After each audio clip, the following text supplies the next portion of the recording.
ce n'est pas un texte contre les religions ni contre la religion musulmane, a martelé le Premier ministre. Il est quand même question d'interdiction de certificat de virginité, de renforcement de la lutte contre la polygamie et les mariages forcés. Ça y ressemble quand même un tout petit peu, Julie Garnier, selon vous ? Alors, cette loi, elle s'appelle maintenant la loi de renforcement des principes républicains. Sauf que, en fait, cette loi ne va renforcer aucun principe, ne va pas renforcer la liberté, ni l'égalité, ni la fraternité. Parce que déjà pour la liberté, on voit déjà que son article 18 va reprendre grandement l'article 24 qu'on voyait déjà dans la loi sécurité globale et sur laquelle on avait énormément d'inquiétudes. Et les associations partagent ces inquiétudes là-dessus, notamment sur les possibilités ouvertes de dissolution qui restent très floues. Ça va également envers l'égalité, parce qu'il n'y a pas un seul mot, par exemple, sur le séparatisme des riches. Vous le savez, dans cette loi, qui était à l'initiative, comptait 57 articles, elle n'en compte plus que 51, parce que dedans, ils ont notamment retiré l'obligation de mixité dans les logements sociaux. Voilà, donc elle combat aussi, elle ne va pas vers l'égalité, elle ne va pas vers la fraternité, parce ça va encore déchaîner une vague hostile envers les musulmans avec des bavardages inutiles et imprécis et ô combien dangereux. Quant à la laïcité, je vous le dis, cette loi est même une attaque contre la loi de 1905. Et alors qu'ils se réclament d'une filiation, puisqu'ils ont choisi la date anniversaire avec la loi du 9 décembre 1905, en fait, on va voir que ça va même à l'encontre de principes qui avaient été actés à ce moment-là. Je ne prends que comme exemple le fait de pouvoir permettre aux églises de pouvoir bénéficier de biens de rapport. Eh ben, vous savez qu'aujourd'hui, les églises, elles sont financées uniquement grâce aux fidèles. Eh bien, ce ne sera plus le cas. Les églises pourront être financées en achetant, par exemple, des biens et en vivant de ces biens. Ce qui veut dire que vous pourriez avoir des églises sans fidèles, mais qui pourront être très florissantes. Ils sont en train d'inventer la start-up église.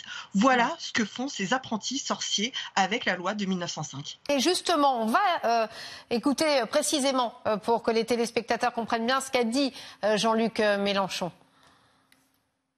Le texte proposé a des intentions de stigmatisation des musulmans et prétend organiser la religion musulmane comme Napoléon l'a fait pour les chrétiens. Ce texte a des caractéristiques concordataires qui ne sont pas acceptables. Alors on va laisser la parole à Julie Garnier avant de vous faire rebondir à nouveau Nadia Remadna, puisque vous ne semblez pas d'accord sur ce point précis, Julie Garnier. Déjà, je voulais revenir sur un point, c'est que si cette loi avait pour objectif d'empêcher des attentats comme il s'est passé avec Samuel Paty, vous savez très bien que cette loi n'aura aucun effet. Et là-dessus, je rejoins tout à fait ce que disait Madame Remadna sur là-dessus. Ce qu'il faut, c'est des moyens. Or, on est encore dans une communication. Mais là où il faut être précis, Madame, c'est que si on doit défendre la laïcité, vous savez très bien que la laïcité, elle doit être comme un bloc. Alors, vous ne pouvez pas tolérer qu'on ne parle pas dans cette loi qui se veut comme la descendante finalement de la loi 1905, vous ne pouvez pas tolérer qu'on ne parle pas alors du Concordat qui est en Alsace-Moselle. On ne parle pas, vous savez qu'aujourd'hui en France, il y a des collectivités territoriales qui paient des prêtres, qui salarient des prêtres en Guyane. Ça, pourquoi est-ce qu'on n'en parle pas? Pourquoi est-ce qu'on ne parle pas des financements des lieux de culte qui sont faits par des élus et qui est autorisé depuis la loi de 1942 qui a été permise par Pétain? Pourquoi est-ce qu'on ne revient pas dessus? Pourquoi est-ce qu'on ne revient pas sur ces faits qui existent? Et malheureusement, si on devait traiter la question de la laïcité, il faut la traiter comme un bloc. Et c'est pour ça que nous disons que malheureusement, cette loi vise encore uniquement une religion. Mais Julie Garnier, pardonnez-moi, mais c'est intéressant ce que vous nous dites. Le Premier ministre l'a présenté d'ailleurs aujourd'hui comme une loi qui veut lutter contre l'islamisme radical. Alors c'est vrai qu'on ne parle ni de séparatisme ni de communautarisme dans ce texte, mais enfin c'est vrai que voilà, c'est peut-être hypocrite, c'est peut-être ce que vous dénoncez d'ailleurs, mais tout le monde sait que voilà, c'est l'islamisme radical qui est parfaitement visé. J'ai envie de vous dire, personne ne s'en cache réellement. Eh ben, c'est bien ça le problème, justement.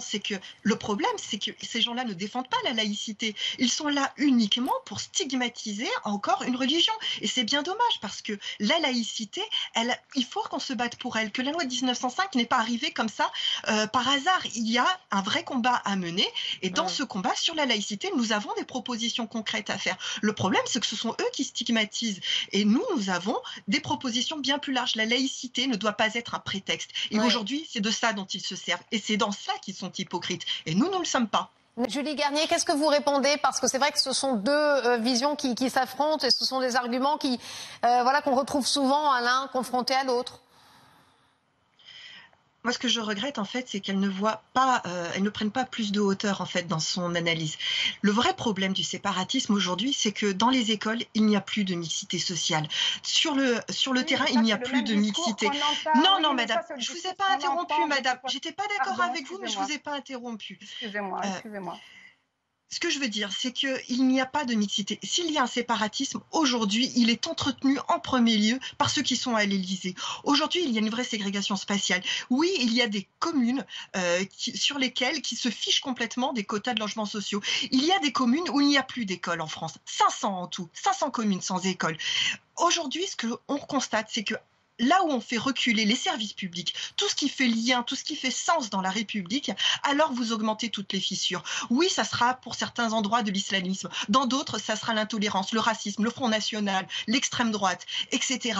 À chaque fois qu'on fait reculer la République, alors ce sont tous les séparatismes dans tous les sens qui progressent. Et donc, oui, moi je ne reconnais qu'une seule communauté, la communauté de la République, la communauté de la nation. Et c'est celle-ci aujourd'hui qui est malmenée. C'est celle-ci aujourd'hui qui fait fermer des lits d'hôpitaux. C'est celle-ci qui aujourd'hui est en train de nous vendre nos biens communs. Aujourd'hui, on est en train de vendre encore une partie d'EDF, mais on n'en parle pas et ils le font par derrière. Aujourd'hui, on est en train de demander encore des efforts pour demain avec la réforme des retraites. Aujourd'hui, on a un gouvernement qui ferme les yeux sur les violences policières. C'est ça la réalité d'aujourd'hui. Ce sont eux qui sont en train d'organiser le véritable séparatisme. Aujourd'hui, on n'a plus jamais que besoin de notre République, de tous nos services publics. Et ils sont en train de reculer, d'être appauvris, d'être malmenés. C'est ça notre premier combat. Et c'est ça être de gauche. Être de gauche, c'est défendre nos biens communs, défendre la République. Et c'est exactement ce qu'ils sont en train d'attaquer aujourd'hui.